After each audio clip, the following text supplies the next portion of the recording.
What's up, everybody? Hope you're having a nice night. Just thought I'd catch everybody up as we are now, huh, 3 weeks and 5 days till the rematch with Levon Sagnashvili. It was a great day today. Did 600 milligrams of ketamine therapy. Very good.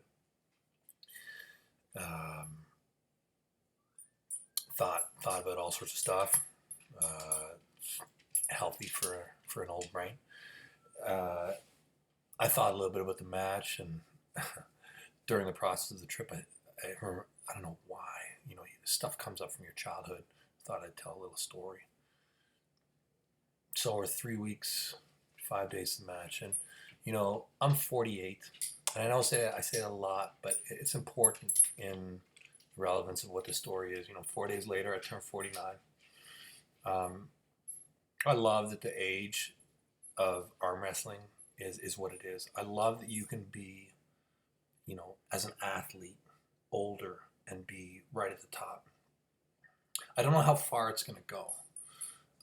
We have great examples of guys who are truly remain very competitive into their 50s. Ron Bath just beat Ryan Bowen. I think Ron is 62 years old. So you can keep going a long time. Crazy George was like beating people in his division at a world level, I think, when he was still into his late 60s. I have similar aspirations, but the super heavyweight crown is the hardest one. It's the hardest one. I think I'm the oldest one now who's been, in term or at that level. I think I'm the oldest one. So it's really meaningful to me to see how much more I can impart. I think that one of the biggest things that you can do as a human being is to transfer your energy into the next generation. I think it's what we're all here for.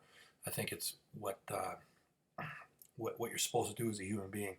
It's one of your jobs. You transfer your energy into the next generation. And Levon he's a great champion. He's got many years ahead of him, and I'm sure that he will be a champion long after I am. And I do think about this match in terms of, do I still have something that I can teach him to make him better?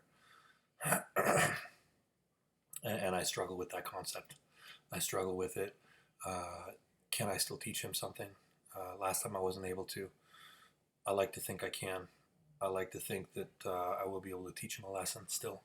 I like to think that I can still be the teacher. I like to think that the role can still switch between the two of us. Maybe I'm delusional. We'll find out soon.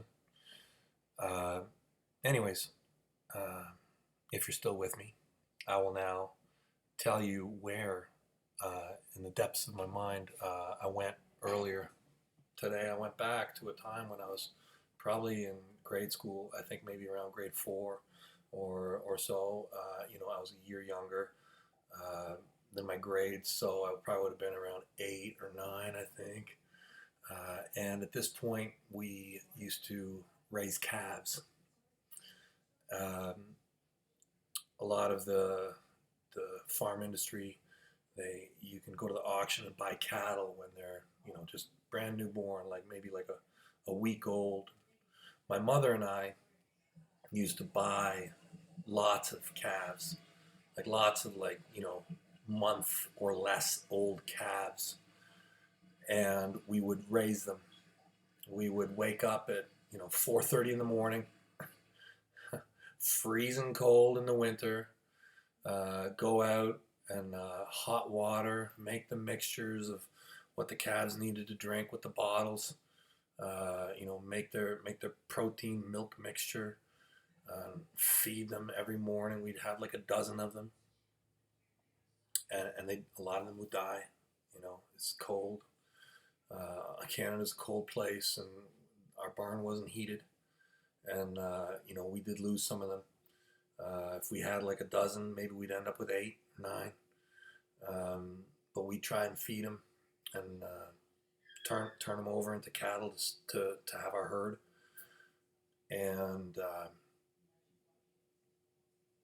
yeah, so I'd wake up early, and then after school we'd feed, and then before bed we'd also feed. It was hard. It was hard work. And my reward for doing this was at the end of the season, when we got them to the spring and the summer, when they could go out to pasture, was I would be able to select one, and that one would be mine, to start my own little herd on our family farm, so that in that way, I was compensated for the work I was doing on the farm. I got a small slice. The first cow that I chose, her name was Amanda. It was a white face, so it was a cross between a Holstein and a Hereford. Okay, so that's like half meat cow, half milk cow. I don't know why they breed them that way, but it's a very common breed here in Ontario, and at least it was. And I remember that we did that every year for a long time, and Amanda had a few calves. Yeah, I was a farm kid, guys. I grew up on a farm, and that cow died in childbirth, like probably on like her third or fourth go. I felt super guilty because I obviously wasn't there with the cow when she was giving birth. You're kind of supposed to be. And yeah, she died in the field. I remember finding her frozen body. Yeah, it was rough. Yeah, so it was interesting to me that ketamine somehow dug up that emotional scar that I have from my childhood. I haven't thought about in like 40 years or like 35 years. I don't know. Anyways, guys, I don't know why I tell you this stuff. 3 weeks, 5 days till I go fight this Georgian. I'm the strongest I've ever been in my life. I am really, really strong right now. Like never ever been this strong. I look down at my arm at practice and I'm like, I've never looked like this. I've never felt like this. I know that he's bigger. I know that he's stronger. I know that he's younger. I know that he is incredible.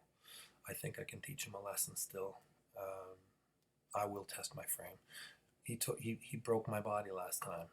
He may well break it again. He may. I am certainly willing to expose my frame to let it happen again. I will. I will not lose this match without an injury. That is how it will go again. I will either beat him or I will sustain an injury.